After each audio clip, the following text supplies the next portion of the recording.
Siddharthnagar hospital में लेके आया हूँ। गोरेगांव तालुका और गोरेगांव विधानसभा की तरफ से यह कार्यक्रम लिया गया है। और वो कार्यक्रम क्या है उस बारे में मैं आपको पहले बता दूं कि आज शरद पवार जी का जन्मदिन है, जो कि यहाँ पे बड़े धूमधाम से मनाया जा रहा है। राष्ट्रवादी कांग्रेस पार्टी के सभी पदाधिकारी हैं, आइए हम उनसे बात करें। या रुग्णालयामध्ये आपण असले जेवढे हे पेशंट आहेत त्या पेशंटना फळ वाटप या ठिकाणी करत आहोत।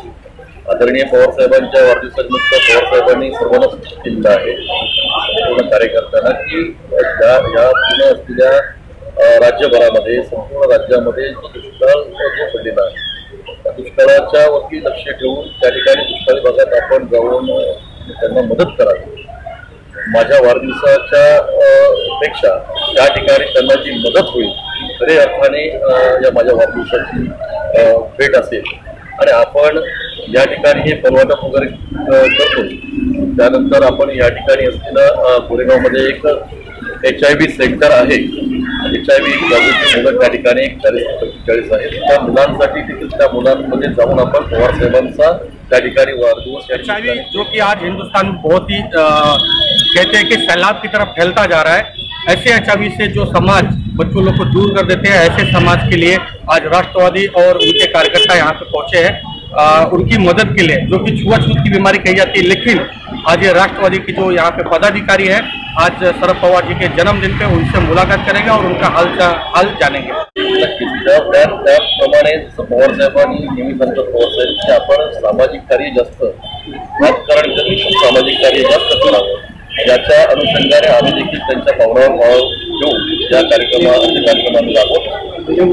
आम्ही त्या मुलांमध्ये जाऊन देखील आम्ही प्रत्येक व्यक्तीला असलेल्या ह्या नागरिकाला सांगू इच्छितो की जेणेकरून आपण देखील होऊन या मुलांना आपला हातभार आपले असलेले सरकारी कुठे आपण शिकवायची किंवा ती गोष्ट अशी कुणाला थांबवून किंवा कुणाकडून राहून ती होत नाही। मात्र आपण या समाजाच्या माध्यमातून एक चांगला मेसेज एक चांगला पोचपावती आपल्याला सगळ्यांपर्यंत पोचवायचे की सर्व माणूस हा सर्वसाधारण सर्व एक आहे।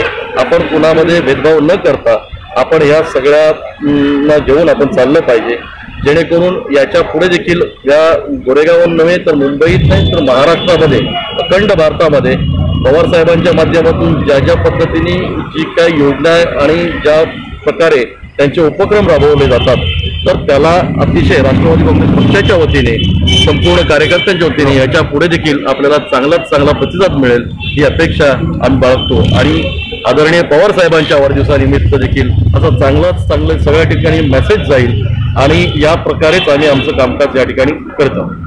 आज मुझे यहाँ पे देखने के लिए ये मिल रहा है कि नौजवान भी इनके साथ जुड़े हुए हैं। ये कार्यक्रम को किस तरह से देखते हैं?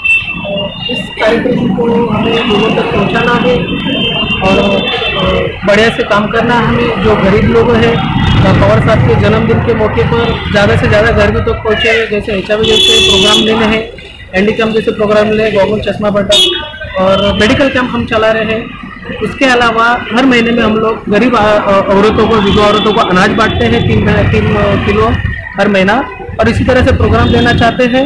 और आने वाली सरकार में हमारा कांग्रेस और एनसीपी की गठबंधन हो और हमारी सरकार है, और जो किसान भूखे मर रहे हैं जिन्हें आज की सरकार ध्यान नहीं दे रही है, और पवार साहब के नेतृत्व में हम उन सब किसानों को कर्ज माफ करेंगे और ज़्यादा से ज़्यादा हमारे देश में हरियाली है। सरकार की बात हुई तो मैं आपको एक जानकारी और दे दूं कि जो कांग्रेस की बड़ी जीत हुई है उस बारे में भी थोड़ी सी बात कर लेते हैं। उससे तो ये राजनीति का जगह नहीं है, फिर भी कल जो कांग्रेस की जीत हुई है उससे आप लोग की क्या अपेक्षा बढ़ गई है और 2019 की कैसी तैयारी रहेगी? तो ऐसा है कि जो अमित शाह जी का जो स्टेटमेंट था ये तो जुमला है, वो ज़्यादा दिन तक नहीं चलेगा, क्योंकि गरीबी महंगाई बढ़ती जा रही है, हर चीज़ का दाम बढ़ते जा रहा है, और आने वाले 2019 के चुनाव में इसके नतीजे सबको पता चल जाएगा। राम मंदिर का क्या होगा? ऐसा है कि राम मंदिर बनाएंगे पर तारीख नहीं बताएगी। ये जो उनके ही कई लोगों का जो ये लफ्ज़ है, तो आखिर में ऐसा है कि राम मंदिर और वहाँ पे जो होने वाला जो राजकारण आज भी लोगों के सामने है, मैं तो यही चाहूँगा कि राम मंदिर का राजकारण न करते हुए लोगों में सद्भावना, समझौतापना, जो एक दूसरे को एक संग लेके चलना, समाज को जुटाना, इस तरीके से हर पार्टी ने अपना कदम बढ़ाना चाहिए।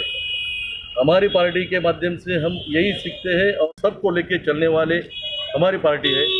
लेकिन आने वाले चुनाव के लिए अगर राम मंदिर के बारे में और राम मंदिर का मुद्दा लेके अगर ये चलते हैं तो लोगों को भी इतना मालूम है, लोग भुलक कर नहीं है कि गए 4-4.5 सालों में इन्होंने क्या किया, और आने वाले 2-4 महीनों के लिए इनकी स्टेटमेंट और इनका जो भाषण में यही अगर बात रहेगी तो लोगों को अच्छा पता है यहाँ पे आगे चल के हमको क्या करना है। फिर से बोल रहा हूँ कि राम मंदिर बनाएंगे लेकिन तारीख नहीं बताएंगे। इन्हीं लोगों का ये लफ्ज़ है, ये कभी भी पूरा होने वाला नहीं है। लोगों को गुमराह करने का ये तरीका सिर्फ आज तक आरएसएस और बीजेपी ने किया है। तो ये थे राष्ट्रवादी के पदाधिकारी। खैर ठीक है, राम मंदिर का जो होगा तो होगा, लेकिन लोगों की सच्चाई तो जरूर सामने आ गई बीजेपी की कि बीजेपी क्या कर सकती है या आने वाले दिनों में क्या करेगी। मैं संजय मिश्रा आप लोग को पूरी खबर देता रहूँगा। Goregaon west Siddharth hospital. धन्यवाद।